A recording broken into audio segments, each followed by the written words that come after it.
గలతీయులకు రాసిన పత్రిక 5వ అధ్యాయము 22వ వచనము.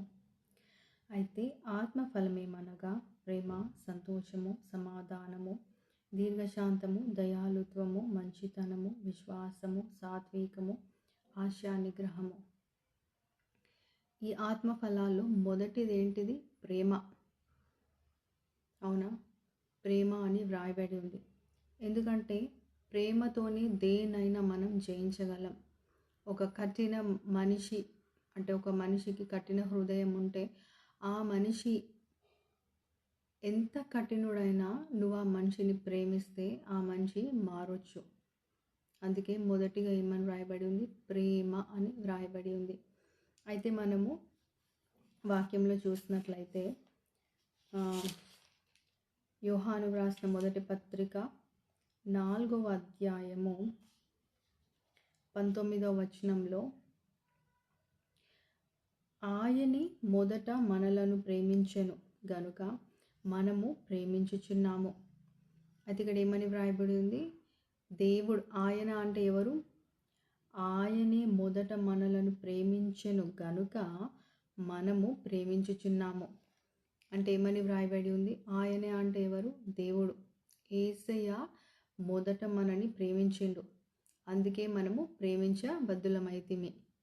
మనంతట మనము ఏదో ప్రేమను కనిపెట్టో ఆ విధంగా కాదు. ఆయన మొదట మనని ప్రేమించిండు, అందుకని మనము ఆయనను ప్రేమిస్తున్నాము.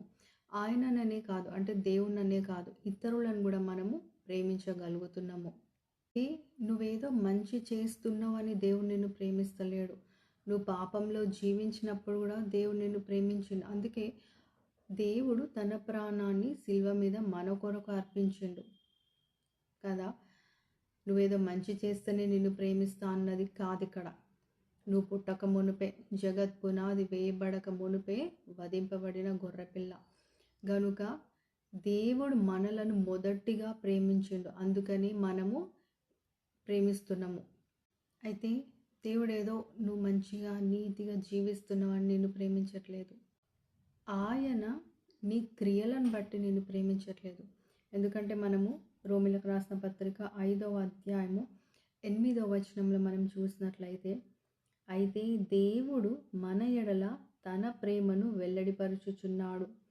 ఎట్లనగా మనమింకను పాపులమై ఉండగానే క్రీస్తు మన కొరకు చనిపోయెను. ఇక్కడ క్లియర్గా వ్రాయబడి ఉంది కదా. మనం ఇంకను పాపంలమై ఉన్నప్పుడే దేవుడు మన కొరకు శిల్వ మీద చనిపోయినని వ్రాయబడి ఉంది. అయితే ఈరోజు ఈ యొక్క ఆత్మ ఫలాల్లో కూడా ఏమని వ్రాయబడి ఉంది? మొదటిది ప్రేమ. ఇప్పుడు మనం దేవుని ప్రేమ ఎటువంటిదో చూస్తున్నాం. ఈ యొక్క ఆత్మ ఫలాల్లో కూడా ప్రేమ అన్నదే మొదటిగా ఉంది. యోహాను వ్రాసిన మొదటి పత్రిక 3వ అధ్యాయము 18వ వచనంలో, చిన్న పిల్లలారా, మాటలతోనూ నాలుకతోనూ కాక క్రియతోనూ సత్యముతోనూ ప్రేమింతము. మనం చూసినట్లయితే మనుషుల దగ్గర మనం చూసినట్లయితే ఎవరైనా నిన్ను ద్వేషిస్తున్నా కానీ నీ ముందు నీతో ఎంత బాగా మాట్లాడతారు అంటే అదే ఇంకా నిజమైన ప్రేమ అనుకోవాలి నువ్వు. అంత బాగా మాట్లాడే మనుషులు కూడా ఉంటారు, కానీ అది కల్మషమైన ప్రేమ. అయితే ఇక్కడ ఏమని వ్రాయబడి ఉంది? క్రియతోనూ సత్యముతోనూ ప్రేమింతుము అని వ్రాయబడి ఉంది. చూడండి, ఎవరినైనా మీరు ప్రేమిస్తున్నారు అంటే వారికి ఆ యొక్క ప్రేమ కనబడాలి. యేసయ్య తన యొక్క ప్రేమను మనకు కనుపరిచిండు, శిల్వ మీద అతడు మరణించిండు మన కొరకు యేసయ్య. ఆ విధంగానే నువ్వు కూడా ఇతరులను ప్రేమిస్తున్నప్పుడు నీ ప్రేమ కూడా వారిలో నీ ప్రేమ కూడా నువ్వు వారిని ప్రేమిస్తున్నట్టు కనబడాలి. నిన్నెవరైనా ద్వేషించినట్లయితే, ఎవరైనా నిన్ను చాలా ద్వేషిస్తున్నారా, చాలా అంటే నువ్వంటే గిట్టదు అని అంటారు కదా, అటువంటి మనుషులు నీ లైఫ్లో ఉన్నట్లయితే నువ్వు వారిని ప్రేమించు. నీ ప్రేమ వారిని మార్చాలి. నువ్వు వారిని ప్రేమిస్తే నువ్వు యేసయ్య ప్రేమ వారికి చూపెడుతున్నట్టు. అది ప్రేమ విజిబుల్గా ఉండాలి. చూడండి, ఈ లోకంలో మనం ఉన్నాం కాబట్టి లోకస్తుల ఎగ్జాంపుల్ ఇస్తాను. మీకు ఎవరైనా ఫ్రెండ్ ఉండొచ్చు, కజిన్ ఉండొచ్చు, రిలేటివ్ ఉండొచ్చు, నువ్వంటే పడకపోయి ఉండొచ్చు, నిన్ను ద్వేషిస్తుండొచ్చు. అటువంటి మనిషిని నువ్వు ప్రేమించగలగాలి. అదే నిజమైన ప్రేమ. అదే యేసయ్య లాంటి ప్రేమ.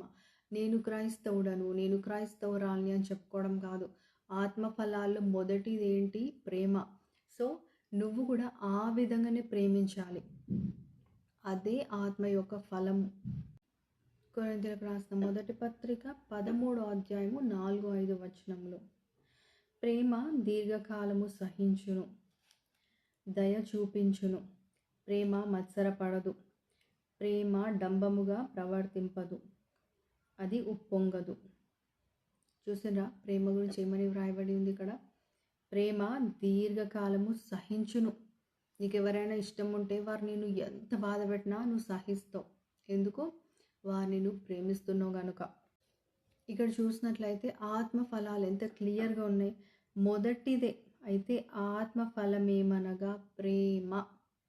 అన్నిటినీ ప్రేమ కదా. మనం ఎవరైనా ఇష్టం ఉంటే వారిని మనం ప్రేమిస్తున్నట్టు, ఎవరినైనా మనం ద్వేషిస్తున్నట్టే వారిని మనం అసహించుకున్నట్లు. సో అక్కడ ప్రేమ లేదు. సో ఆత్మఫలంలో అక్కడ ఏమైపోతుంది? మొదటిది ప్రేమను కోల్పోయినట్లే ఇంకా. సో వాక్యంలో ఆత్మఫలం ప్రేమ కాబట్టి దేవుడు ఏ విధంగా అయితే నిన్ను ప్రేమిస్తున్నాడో నువ్వు కూడా ఇతరులను ఆ విధంగా ప్రేమించాలి, ఇతరులను ఆ విధంగా క్షమించాలి. దేవుడు ప్రేమై ఉన్నాడు, అందుకే మనల్ని ప్రేమిస్తున్నాడు. నువ్వు కూడా దేవునిలాగా ఇతరులని ప్రేమించాలి. ఈ యొక్క ఆత్మ ఫలాల్లో ఉన్నటువంటి ప్రతిదీ కూడా ప్రేమ, సంతోషము, సమాధానము, దీర్ఘశాంతము, దయాలుత్వము, మంచితనము, విశ్వాసము, సాత్వికము, ఆశా నిగ్రహము, వీటన్నిటికంటే మొదటిది ఏమని వ్రాయబడి ఉంది? ప్రేమ అని వ్రాయబడి ఉంది. సో ఇక్కడ ప్రేమకి ఎక్కువ ఇంపార్టెన్స్ చూస్తున్నాం మనం. సో నువ్వు కూడా దేవుడు నిన్ను ఏ విధంగా ప్రేమిస్తున్నాడో, దేవుడు నిన్ను నీ పాపాలను క్షమించి నేను ఏ విధంగా ప్రేమిస్తుందో నువ్వు కూడా ఇతరులు కూడా నీకు ఏదైనా బాధ పెట్టినా కానీ, దుఃఖ పెట్టినా కానీ వారిని కూడా నువ్వు క్షమించి దేవుడిలాగా వారిని కూడా నువ్వు ప్రేమించాలి. నువ్వు యేసయ్య బిడ్డగా జీవించాలి అంటే నువ్వు యేసయ్యలాగే ఉండాలి. ఆయన మనల్ని తన స్వరూపంలో చేసిండు కాబట్టి మనం కూడా దేవుని యొక్క క్యారెక్టర్స్, ఇప్పుడు ఇక్కడ ఆత్మ ఫలాలు ఉన్నాయి కదా, అటువంటి ఫలాలు కూడా మనము మన జీవితాల్లో కలిగి జీవించాలి. ఈ యొక్క ఆత్మ ఫలాలు నీలో కలగడానికి దేవుడు, నువ్వు ఇతరులను ప్రేమించడానికి దేవుడు నీకు కృపను అనుగ్రహించునుగాక. God bless you.